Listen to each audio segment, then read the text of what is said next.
How's it going? Who's doing great? We're talking about the future of finance. Who's doing great? This stuff excites me. I don't know why you guys do it, but that's why I do it. This is really cool stuff. So get excited. We're going to talk about the Africa DeFi Alliance and decentralized finance in general and what it can do on the continent. So can I get a quick show of hands? Who here runs a business? Even a small business, side hustle, kiosk, something, shamba? Okay, all you guys that had your hands up, you run businesses. Is working capital among your top 1 or 2 problems? Hands up again if it is. See quite a few hands up.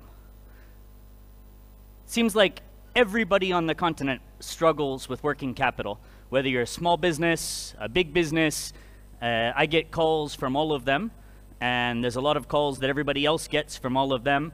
Anyone that's in this space of providing working capital has a lot more pipeline than they have liquidity to disperse. And it's a ubiquitous problem that I felt the pain myself. I started my first company in Kenya about 10 years ago, just over 10 years ago. At the time, we were the first taxi app on the continent, Maramoja. And for the last 10 years, that company has had working capital as basically its biggest problem. And they never got offered a solution that was meaningful in terms of the pricing and the structure of how they accessed it for their business. And so after a long time, and I had left the company as CEO, moved to the board some years ago, I've been building a company called Utu, which is a decentralized reputation and scoring and trust protocol. And we said, here we are at the intersection of working capital and decentralized finance and trust and all of these things. And our first business that I started is struggling all these years with these same issues. Can we do something about it? And we started the Africa DeFi Alliance basically to try to solve this problem of how does an SME, any small business around the continent, get 10x cheaper access to capital? This was our founding question. And we set this up really to build some open financial infrastructure that could serve all of these businesses and to build the enabling environment that could allow for that sort of open financial infrastructure to happen. And I can say as of the end of February, we had done about 11,000 transactions worth about $1.5 million to more than 1,500 SMEs in 2 countries with only 1 default. And I think those numbers by now are like 16,000 loans worth more than $2 million, still with only the 1 default, all sourced from decentralized finance liquidity pools. So, as I said, this question of what does it look like if every SME on the continent has 10x cheaper access to capital, this is not just a fun rhetorical question. A lot of the taxi drivers that we started with in our first pilot were borrowing at 1% daily, was the typical rate they were borrowing at. Since bringing in the DeFi Alliance capital, we've been able to bring that down to about 3% monthly. So from 360% APR to 36% APR. We've had 0 defaults. This is going to keep going down. Why is it that a body of 50,000 taxi drivers running their small business on this platform never had access to finance at a better rate than 36% when they just want to run their businesses? So this is the kind of initial starting point, and these numbers, these early successful numbers, are what inspired us to make this a bit bigger and take this to other cases. We said if we decentralize the capital aggregation, we have a decentralized trust mechanism, and we have programmatic on and off ramping into and out of stable coins into local currency, or better yet, maybe some local currency denominated stable coins. And then we have aggregation of the off-takers on the far end. This is networks of taxi drivers, networks of agents, networks of suppliers, of vendors, of merchants, of you name it.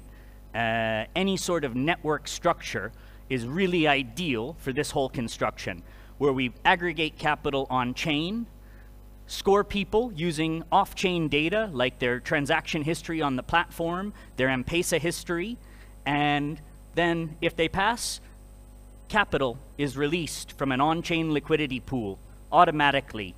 It flows to an on-ramp, off-ramper, who converts it into local currency and into their wallet, whatever they choose.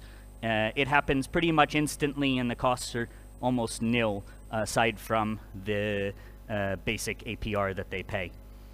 So we've set up this whole results framework to try to push the Africa DeFi Alliance, create this enabling environment, and bring this infrastructure to life. Beyond that first pilot, we've gone into 2 other pilots with informal retailers working with Market Force to supply inventory financing to informal retailers. We've also worked with Kwanza Tekule, a platform that supplies inventory to informal food sellers. We've done, like I said, about 15,000 loans across these 3 use cases: taxi drivers, informal retailers, and informal food sellers. Again, 1 default, $2 million dispersed, around 20% APY back to the capital providers. That's right, 20% APY back to capital providers. There was, if anyone follows DeFi here, there was a big collapse last year, something called Terra Luna. So they had aggregated about $60 billion in liquidity behind this basic value proposition of 20% APY. $60 billion behind 20% APY. Why can't we aggregate $60 billion or $100 billion behind 20% APY that fuels this continent's SMEs in a meaningful way, instead of the house of cards that most of these DeFi protocols have been? That was wave 2 of DeFi. I think this is wave 3. We don't need to go into the DAO token alliance or the token allocations, but it's important to understand that this is being built as an open protocol. Everybody's welcome. Come, bring your technology, connect it into the infrastructure, and be a part of it. There's no gatekeeper. It's only to be a member of the alliance, to connect to the infrastructure, and to make this future possible. And again, that hybrid structure of focusing on enabling environment, at the same time we focus on commercial infrastructure, bringing all the players together to make these value propositions happen.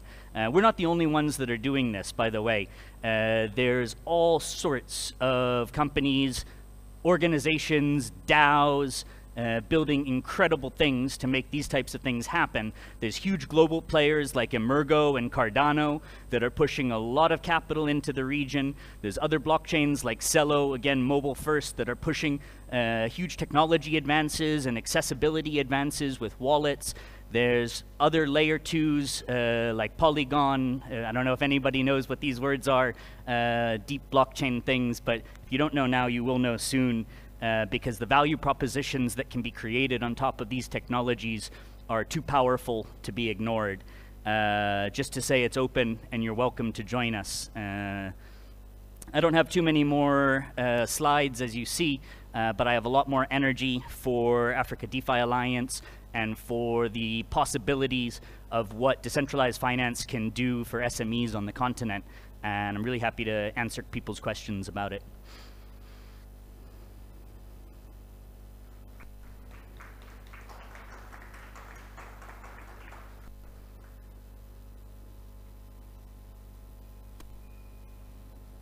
If you don't have any questions, I've done my job perfectly.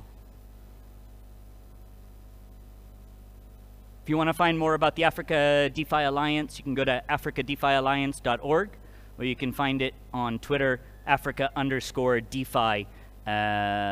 Look forward to talking to you guys about our decentralized finance future. Thanks.